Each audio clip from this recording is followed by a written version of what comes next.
Existe uma história que o mundo tentou esconder e ela começa dentro de uma jaula.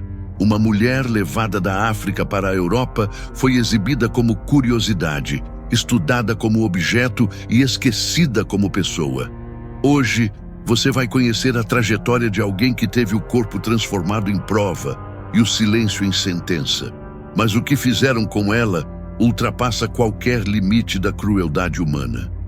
No início do século XIX, multidões se reuniam em Londres para assistir a um novo tipo de espetáculo, o show de aberrações.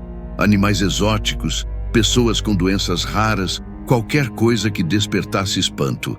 E entre esses números estava Sarah Baartman, uma mulher africana trazida à força para o outro lado do mundo. Eles a chamavam de Venus Hottentote, um nome que soava elegante, mas escondia o riso cruel de quem a via como algo a ser exibido. O contrato dizia que ela estava ali por vontade própria, mas o público via outra coisa, uma mulher em roupas curtas, dançando dentro de uma gaiola. O olhar deles era de curiosidade, o dela de vergonha.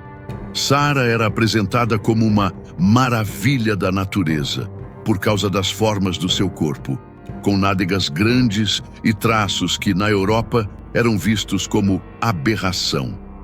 Mas o que ninguém dizia é que, na sua terra natal, aquilo era símbolo de beleza, fertilidade e força. Em poucos meses, ela se tornou um fenômeno. Artistas faziam caricaturas, jornais zombavam e senhores de terno pagavam para vê-la de perto. Enquanto riam, não percebiam que estavam assistindo a um ritual de desumanização.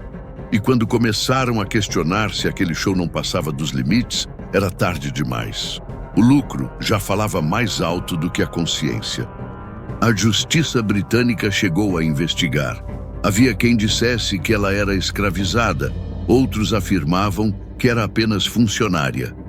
No tribunal, a fizeram repetir que estava ali por escolha. Mas que tipo de liberdade existe quando toda a sua vida depende de quem te exibe como atração?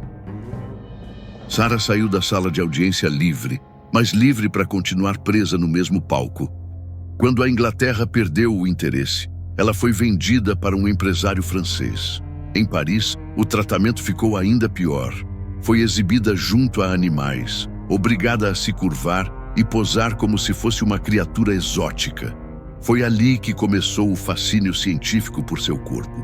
Médicos, pintores e estudiosos se aproximavam não para ajudar, mas para medir, desenhar e comparar. Queriam provar que africanos eram mais próximos dos animais do que dos humanos. Entre eles estava Georges Cuvier, o cirurgião de Napoleão Bonaparte, um homem respeitado, pioneiro da anatomia comparada e símbolo perfeito de uma época que usava a ciência para justificar o racismo.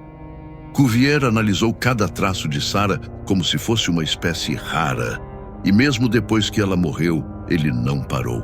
Mandou preservar seu corpo, esqueleto e órgãos genitais que seriam exibidos em um museu de Paris por mais de 150 anos. Durante décadas, o corpo de Sarah virou um troféu da pseudociência. Visitantes passavam por sua vitrine sem saber que olhavam para alguém que apenas quis existir. Foi preciso que o século XX acabasse para que o mundo percebesse a monstruosidade daquele gesto. Feministas, intelectuais e líderes africanos começaram a exigir respeito. E então, algo começou a mudar.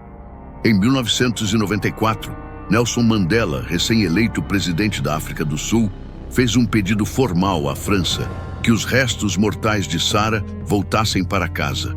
Demorou 8 anos de negociações, discursos e resistência. Até que, em 2002, ela finalmente foi sepultada em sua terra natal, 200 anos depois de ter sido arrancada dela. O local do enterro se tornou patrimônio nacional e seu nome, símbolo de dignidade recuperada. O mundo levou 2 séculos para ouvir a voz de uma mulher que nunca pôde falar. Uma história que começou dentro de uma gaiola e terminou com um povo inteiro dizendo: ela existiu e nós lembramos. Talvez seja esse o verdadeiro poder da memória: transformar o silêncio em grito e o esquecimento em justiça. Se essa história te tocou, comenta aqui embaixo o que mais te surpreendeu. E se quer continuar descobrindo as vozes que o tempo tentou apagar, se inscreve no canal, porque o próximo capítulo também precisa ser ouvido.